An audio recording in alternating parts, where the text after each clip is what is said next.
Hello and welcome to How to Econ. Let's talk about international trade. I will do some examples about comparative advantage and the range of trading prices because students often have a hard time understanding these concepts. Then I will talk briefly about intra-industry trade and benefits of international trade because this part is less technical and easier to understand. Finally, we will look at reasons for protectionism and how protectionism affects market efficiency. Let's start with the fact that we live in a global marketplace. The food on your table might include fresh fruit from Chile, cheese from France, and coffee from Vietnam. Your wireless phone might have been made in Korea. The clothes you wear might be designed in Italy and manufactured in China. The car you drive might come from Japan or Germany. The gasoline in the tank might be refined from crude oil from Saudi Arabia or Nigeria. The evidence that international trade confers overall benefits on economies is pretty strong.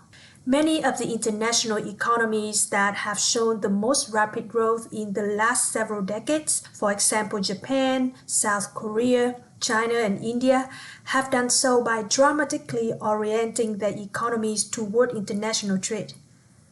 There's no modern example of a country that has shut itself off from world trade and yet prospered. To understand the benefits of trade or why we trade in the first place, we need to understand the concepts of comparative and absolute advantages. A country has an absolute advantage over another country in producing a good if it uses fewer resources to produce that good, or when it is more productive compared to another country in producing that good. Absolute advantage can be the result of a country's natural endowment. For example, extracting oil in Saudi Arabia is pretty much just a matter of drilling a hole into the ground. At the same time, producing oil in other countries can require considerable exploration and costly technologies for drilling and extraction, and that is with the assumption that they have any oil at all to begin with. Another example is the United States has some of the richest farmland in the world, making it easier for us to grow corn and wheat than in many other countries. Guatemala and Colombia have climates especially suited for growing coffee, so they have absolute advantage in producing those products. When each country has a product others need, and it can produce it with fewer resources in one country than in another, then it is easy to imagine all parties benefiting from trade. However, thinking about trade just in terms of geography and absolute advantage is incomplete. Trade really occurs because of comparative advantage. Let me repeat.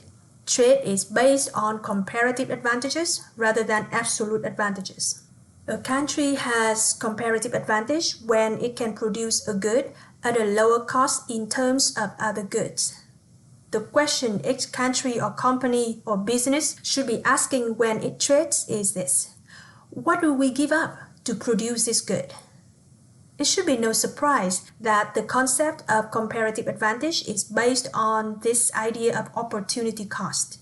For example, the United States could produce both rice and cars. If the United States focuses on producing rice, we have to give up the production of millions of cars because we have limited time and resources.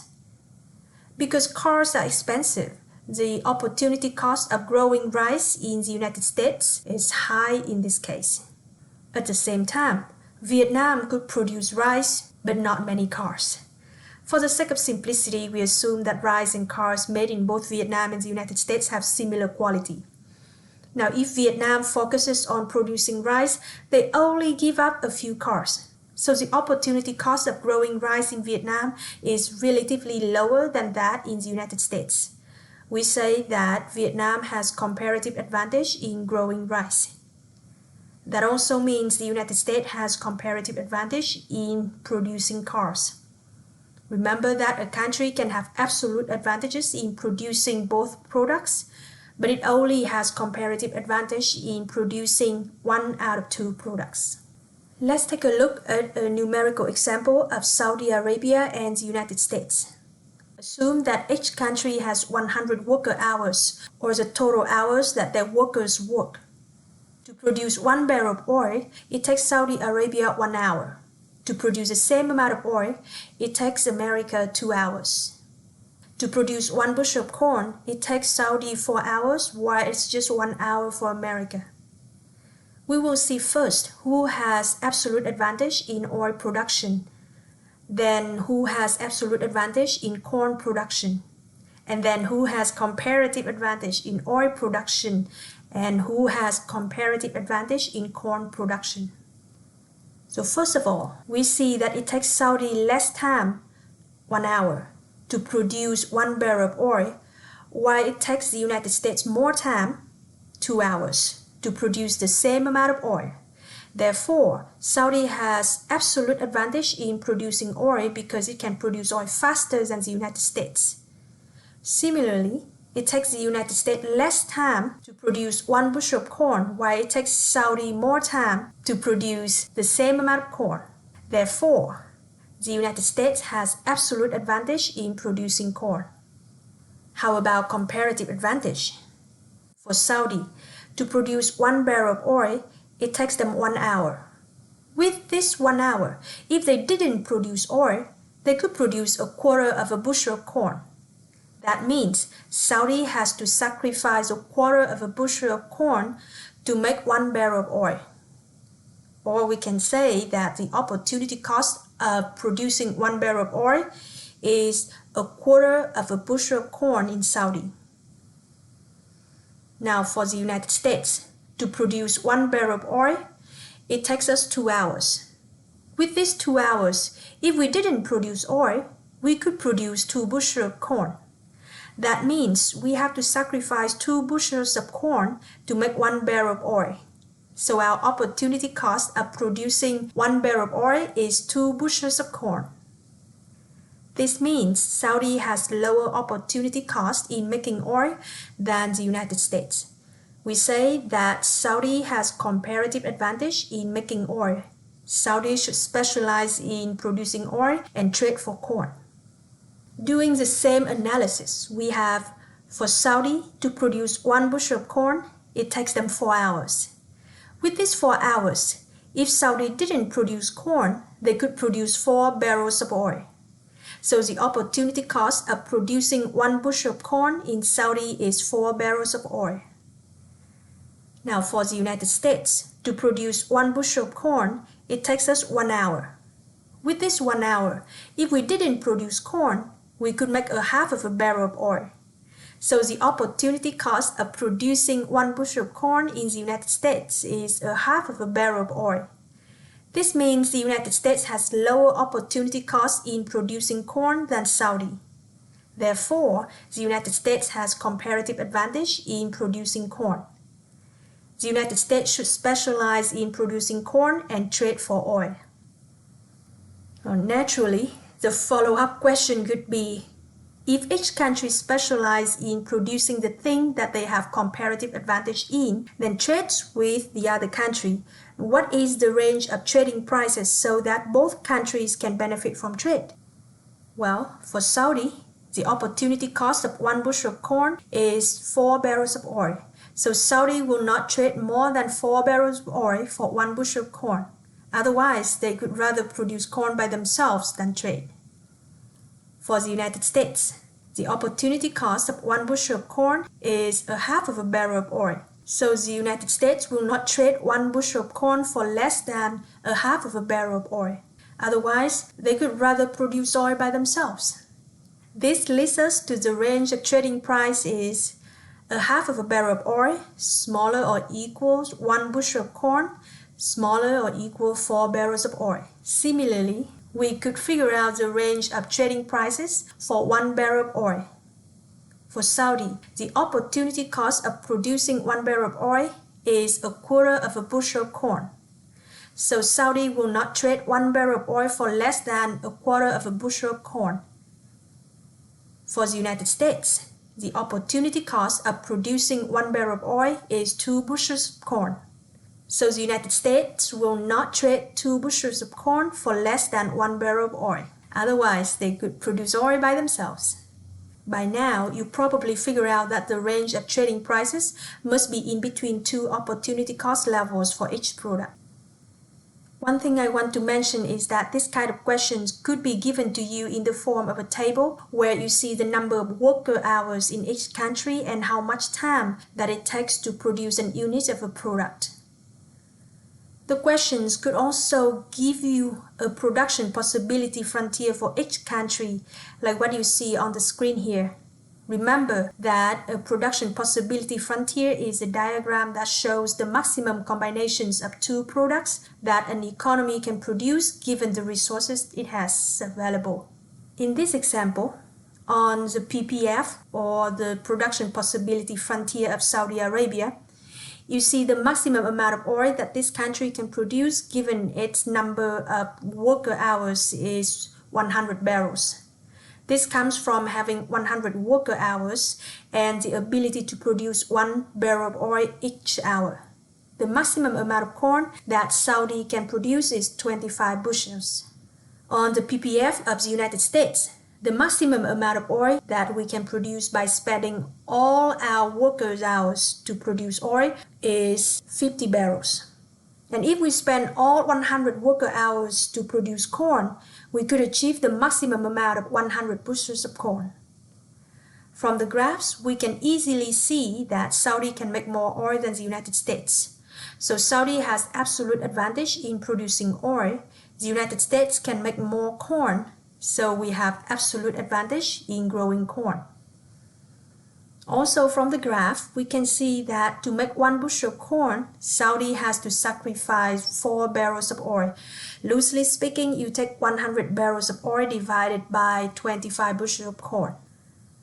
While to make 1 bushel of corn in the United States, we have to sacrifice 1/2 of a barrel of oil. Again, loosely speaking, you take 50 barrels of oil divided by 100 bushels of corn.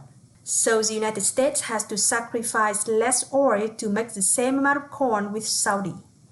The United States has comparative advantage in growing corn compared with Saudi. That also means that Saudi has comparative advantage in producing oil compared with the United States. Again, remember that a country only has comparative advantage in 1 out of 2 products, even if it has absolute advantage in both products. Let's take a look at an example when a country has an absolute advantage in both goods. Even when one country has an absolute advantage in all products, trade can still benefit both sides. This is because gains from trade come from specializing in one's comparative advantage and take advantage of lower opportunity costs in the other country. We have an example of the United States and Mexico here. In the first diagram for the United States, with 40 workers, the United States can produce either 10,000 shoes and 0 refrigerators, or 40,000 refrigerators and 0 shoes. In the second diagram, with 40 workers, Mexico can produce a maximum of 8,000 shoes and 0 refrigerators, or 10,000 refrigerators and 0 pairs of shoes. The United States has absolute advantages in producing both refrigerators and shoes. However, let's take a look at its comparative advantage. To produce 40,000 refrigerators, the United States has to sacrifice 10,000 pairs of shoes. That means to produce 1 refrigerator, we have to sacrifice 1/4 of a pair of shoes. You take 10,000 divided by 40,000, you get 1/4. For Mexico, to produce 10,000 refrigerators, they have to sacrifice 8,000 pairs of shoes. That means to produce 1 refrigerator, they have to forego 4/5 or 0.8 of a pair of shoes. You take 8,000 divided by 10,000. Therefore, the United States has lower opportunity cost in producing refrigerators than Mexico. That means the US has comparative advantage in producing refrigerators.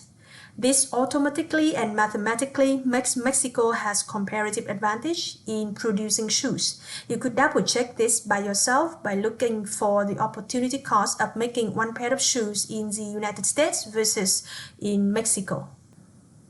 So far, it seems like international trade happens when each country specializes in one industry and trade with other countries for products in different industries. However, international trade could happen within the same industry.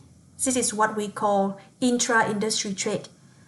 For example, the big salmon that you see on the screen here is a product of intra-industry trade, an American company who is based in Panama using salmon eggs hatched in Canada raised this big salmon. Intra-industry trade happens for two reasons. First, in working on very specific and particular products, firms in certain countries split up the value chain and develop unique skills. Second, they take advantage of economies of scale, which means the more a firm produces, the lower average production cost per unit. In conclusion about benefits of international trade, even a small gain is enough money to deserve attention, since this increase is not a one-time event. It would persist each year into the future. Moreover, competition from abroad may reduce market power of domestic firms, which would increase total welfare. Consumers enjoy increased variety of goods, and international trade enhances the flow of ideas, facilitates the spread of technology around the world.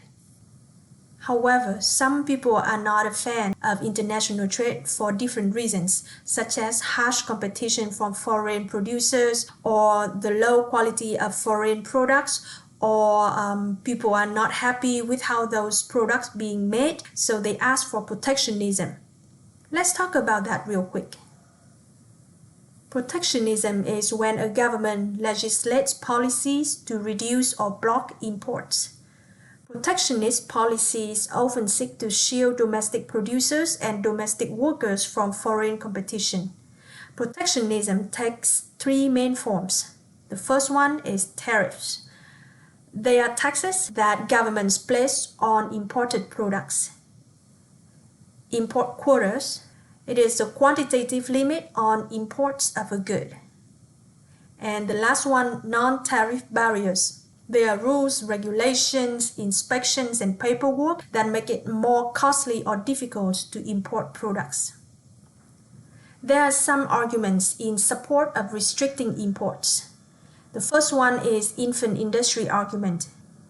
Under this argument, protectionism blocks imports for a limited time to give an infant industry time to mature. The second argument is anti-dumping argument. Under this argument, protectionism blocks imports that are sold below the cost of production, or we call it dumping price. Dumping is part of a long-term strategy to drive out domestic competition, then raise the price. This is called predatory pricing. The third argument in support of restricting import is national interest argument. There are compelling national interests, again depending on key imports from other nations such as oil, food, weapons, etc. The fourth argument is environmental protection argument. Protectionism is used to avoid the race to the bottom. It is when production locates in countries with the lowest environmental or other standards, putting pressure on all countries to reduce their environmental standards. And the last argument is unsafe consumer products argument. The name speaks for itself. Sometimes a country believes that products from other countries do not match a certain quality and safety standards for their consumers. For example, high level of lead in paint on baby toys, high level of toxic pesticide in agricultural produce. When this is the case, a country wants to reduce or even prohibit those imports. Notice that I didn't list the argument about job loss due to international competition. In theory, imports might injure workers in several different ways: fewer jobs, lower wages, and poor working conditions. However, we have to realize that protectionism can save jobs in a specific industry being protected, but it costs jobs in other unprotected industries. If consumers are paying higher prices to a protected industry, they have less money to spend on goods from other industries, so jobs are lost in those other industries. Also, if a firm sells a protected product to other firms, so that other firms must now pay a higher price for a key input, then those firms will lose sales to foreign producers, and lost sales equal lost jobs. Moreover, the United States International Trade Commission, in its study of barriers to trade, predicts that reducing trade barriers would not lead to an overall loss of jobs. And finally, because trade raises the amount of an economy, trade will cause the average level of wages in an economy to rise. Barriers to trade will actually reduce the average level of wages in an economy. Now let's go over a numerical example of protectionism. We will analyze the impact of a tariff on cotton shirt market. We have the domestic supply curve for cotton shirts upward sloping and domestic demand curve for cotton shirt downward sloping. They cut each other at one point, and that point would be a domestic equilibrium point. However, at that domestic equilibrium point, the domestic price could be higher than the world price for a cotton shirt, which is $20 per shirt. So if there's no protectionism, this country will import cheap cotton shirts from abroad. You see that at the price level of $20, the quantity demanded for cotton shirts is 80. That means domestic consumers want to buy 80 shirts at the price of $20 per shirt. However, at that price level, domestic sellers only want to sell 25 shirts, maybe because their production cost is higher than $20 per shirt. So there's shortage of cotton shirts when the price is $20 per shirt. This shortage is fulfilled by imported shirts. In this case, it is 55 imported shirts to be precise. You take 80 shirts demanded by domestic consumers minus 25 shirts supplied by domestic producers to get 55 shirts imported. Recall that consumer surplus is represented by the area above the price level of $20, below the demand curve, and goes from 0 to the quantity demanded. So in this case, it is the combination of the areas A, B, C, D, E, and F. Producer surplus is represented by the area below the price level of $20, above the supply curve, and goes from 0 to the quantity supplied. So it is only the area G in this graph. Total surplus is the combination of consumer surplus and producer surplus when there is no government interference. So total surplus is the combination of the areas A, B, C, D, E, F, and G. What happens when we have a tariff of $10 per imported shirt? You can see on the graph that it raises the equilibrium price from $20 to $30 per shirt. At this new price level, quantity demanded is smaller than before. It decreases from 80 to 70 shirts. Also at this higher price level, domestic sellers want to sell a little more than before. Therefore, quantity supplied increases from 25 to 40 shirts. There's still a gap between quantity demanded by domestic customers and quantity supplied by domestic producers. This gap is filled by imported shirts. So the number of imported shirts is 70 minus 40, and we get 30 imported shirts. If each imported shirt is taxed $10, the total tax revenue equals $10 times 30 shirts, and we get $300 tax revenue. It is represented by the area E on the graph. New consumer surplus is the area above the new price level of $30 and below the demand curve, so it combines the area A and area B. New producer surplus is the area below the new price level of $30 and above the supply curve. It combines the areas C and G. New total surplus includes consumer surplus, producer surplus, and don't forget the tax revenue for the government from tariff.